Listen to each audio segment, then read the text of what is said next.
C'è tempo fino al 10 febbraio per iscriversi all'insegnamento del friulano nelle scuole della regione. Lo scorso anno sono state il 78% le famiglie che hanno usufruito di questa opportunità. Ce ne parla Armando Mucchino. Da 20 anni, i genitori che lo vogliono possono aderire all'insegnamento della lingua e cultura friulana a scuola per i propri figli.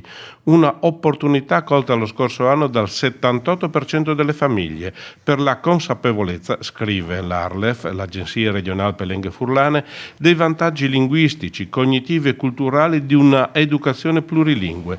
Se si pensa che chi in giovane età studia il friulano impara meglio anche l'inglese, acquisisce maggiori abilità logico-matematiche e creative. Fino al 10 febbraio sono aperte le iscrizioni al percorso didattico che prevede almeno 30 ore di studio all'anno e non sottrae ore ad altre materie.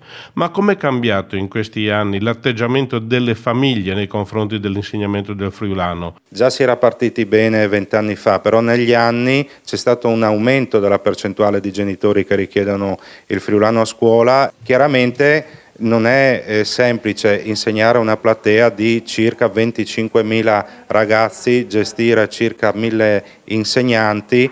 Noi recentemente abbiamo realizzato dei materiali didattici e faremo anche la versione digitale. A supporto dell'attività didattica in classe c'è ANIN, il manuale che accompagna gli alunni della scuola primaria alla scoperta della lingua e della cultura friulana.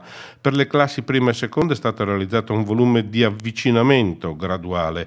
Per la terza, quarta e quinta uno in dimensione plurilingue, grazie all'insegnamento dell'inglese e delle altre lingue parlate sul territorio regionale.